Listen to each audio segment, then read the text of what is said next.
The area remained constantly at war in Father Le Loutre's War from 1749 to 1755.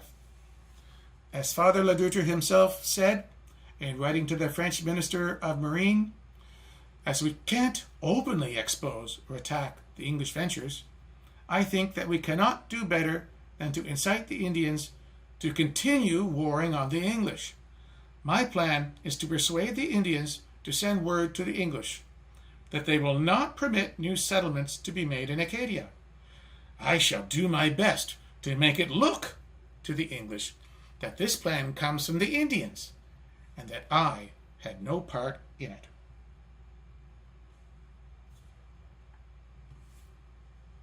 When Halifax was founded in 1749, Father Le Loutre pushed the Acadians and Micmacs to war again, lying to the Micmacs about British claims to their land, and twisting the meaning of the peace deal that was not honored anyway by the Micmacs that ended Father Rail's war.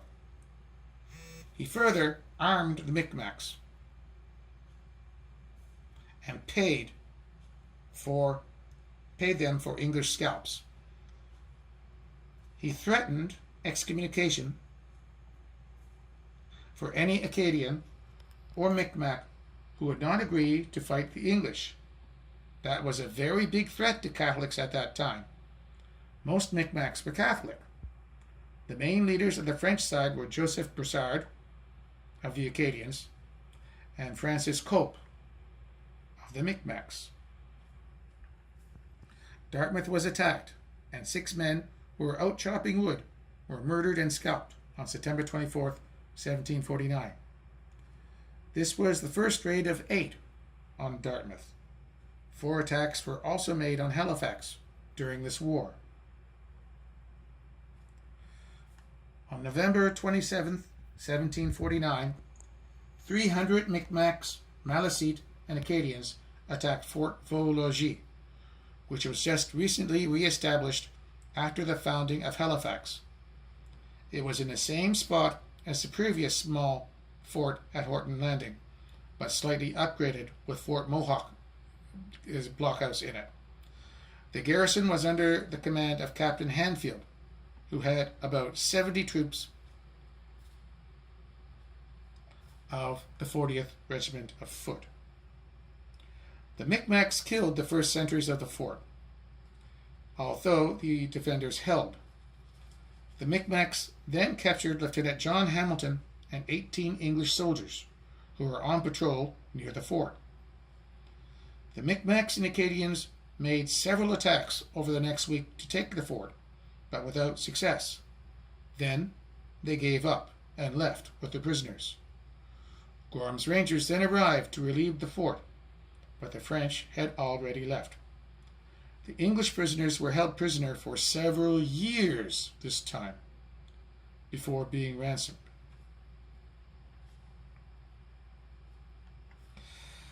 The following spring, on March 18, 1750, John Gorham and his Rangers again left Fort Sackville, which is Bedford, to go to Pisiquid, which is Windsor. His orders were to make a blockhouse there, which was to become Fort Edward, who was also to take the property of any Acadians who had participated in the siege of Grand Pre. When he and his troops got to the Acadian village of 5 houses near the St. Croix River, he found the houses deserted. He saw a group of Micmacs hiding in the bushes on the opposite shore of the river, so he ordered his Rangers to open fire. The number of Micmacs was far more than he had assumed, and the attackers became the ones under attack. The battle became a siege, with Gorham's Rangers holding out in a sawmill and 2 houses. 3 Rangers were wounded, including Gorham. He sent to Sackville for reinforcements. Captain Clapham's and Clapton St. Lo's regiments, mostly of the 35th Regiment of Foot, were sent, with 2 field guns. The extra troops turned the battle, and the Micmacs withdrew. Gorham went on to present-day Windsor and dismantled the church there. He then built Fort Edward in its place. Another fort in Lawrencetown was built in 1754. Another was also built in Lüneburg in 1753 for the German settlers. They were both attacked very often, and by 1757 Fort Lawrencetown was abandoned due to the constant attacks. The final colonial war happened from 1754 to 1763. The English wanted to stop all the attacks on the settlers everywhere in the colonies. Previous attacks happened in 1688, 1703, 1723, 1724, 1745, 1746, and 1747 on New England colonies. The Acadian and Wabanaki alliance was a constant threat, and the French side did not honor peace treaties. Father Le Loutre had created the conditions of total war.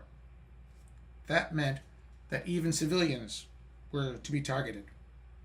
Le Loutre was paying for scalps for English-speaking men, women, and children alike, on a regular basis, according to French records.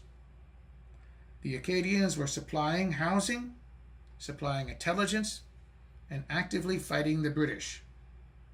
The French were actively supplying and arming about 700 Micmacs.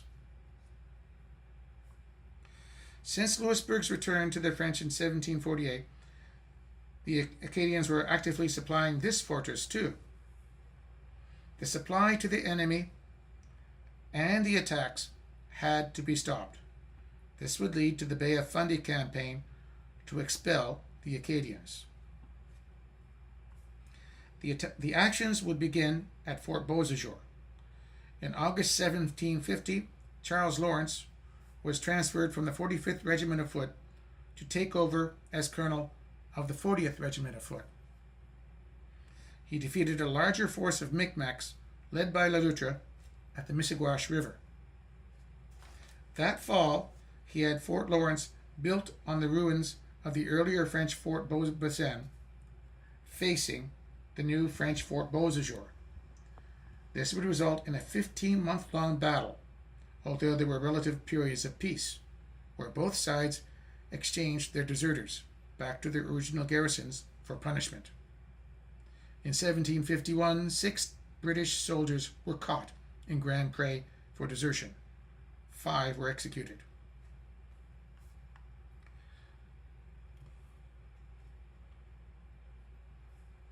In 1752, Peregrine Hopson replaced Edward Cornwallis as governor of Nova Scotia, but was somewhat inept. This is Government House he had built in Halifax. He went back to England, leaving the administration to Colonel Lawrence. Hopson officially resigned as governor in 1755, and Lawrence took over as governor. By 1755, it was decided that Fort Beauséjour had to be removed as a threat. French and Indians were constantly attacking English settlers, and Le Loutre was in Fort Beauséjour. In 1755, a large force of French regulars, Acadians, and Micmacs attacked a column of the 40th as they were crossing the Micmacs River, but they were quickly defeated and chased off. On the 21st of June, Fort Beauséjour was besieged and surrendered 4 days later. Le Loutre was captured. The fort was renamed Fort Cumberland, and Fort Lawrence was abandoned. The expulsion was then ordered, which was made more difficult since many officers of the 40th were married to Acadian women. Major Hanfield at Fort Beauséjour had to deport his wife's sister-in-law, nephews, nieces, uncles, aunts, and cousins. Hanfield wrote to another officer who had to do the same thing, "I heartily join with you in wishing that we were both of us got over this most disagreeable and troublesome part of the service." Fort Beauséjour was eventually abandoned in 1754, since snowdrifts were often higher than the walls in winter. The fort administration and other duties were moved to St. Charles Church instead. The fort would later be rebuilt in 1760 and renamed Fort Montague. War was officially declared in June 1756, but not much happened that year except more raids on English settlers. In 1757, so many attacks happened that year on Fort Lawrencetown that the fort was abandoned. An attack was planned on Louisbourg in 1757, but was given up, since Hobson had declared that the Louisbourg defenses were far underestimated. Hobson returned to England, and the 40th was upgraded to 8 companies in Halifax and 2 in Newfoundland. The commander at Fort Edward was to say that although the British were the official masters of Nova Scotia, or Acadia, which was to say, however, was only an imaginary possession, the situation in the province was so precarious for the British that the troops and inhabitants at Fort Edward, Fort Sackville, and Lunenburg could not be reputed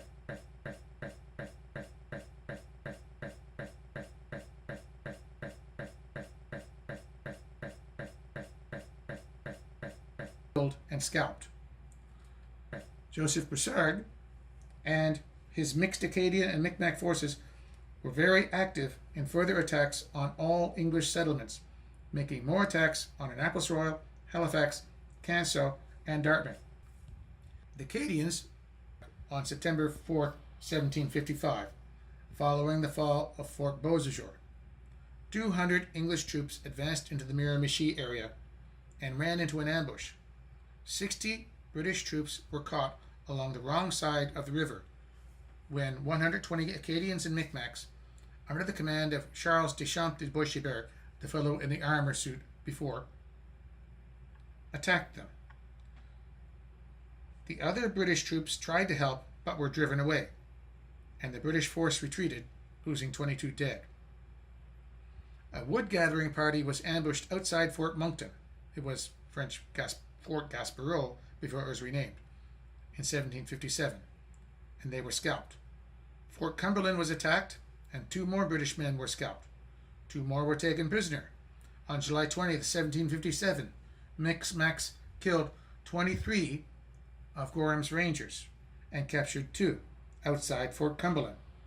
In 1758, the Micmacs attacked a schooner and killed its crew near Fort Cumberland. In the same area, in April 1759, the Micmacs ambushed 5 soldiers on patrol while they were crossing a bridge and ritually scalped them and mutilated their bodies.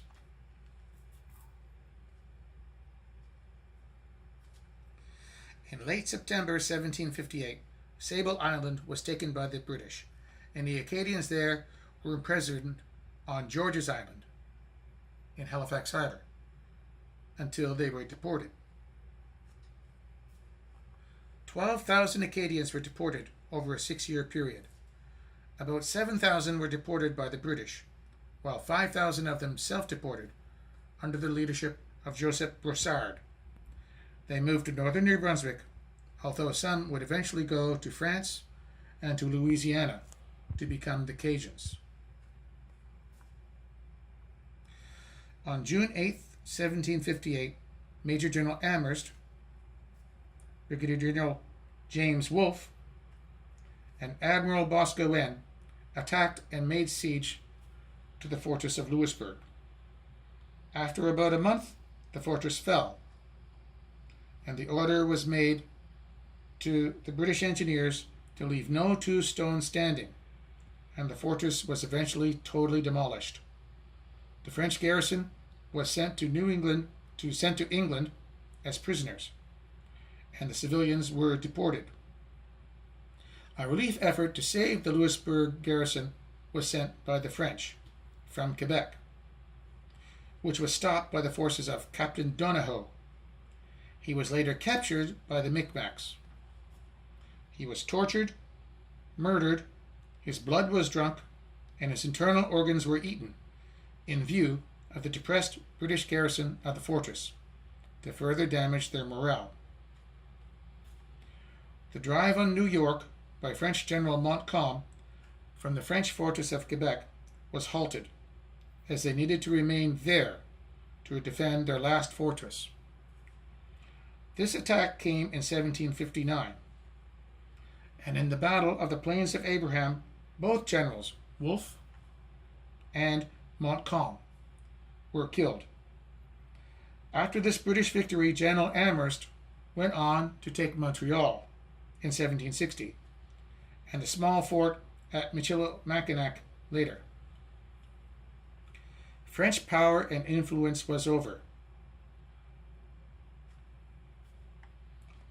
The Micmacs made agreements in 1761 to end the wars in Nova Scotia in the Halifax Treaties. This is Governor Belcher, governor of Nova Scotia at the time, who did the negotiations.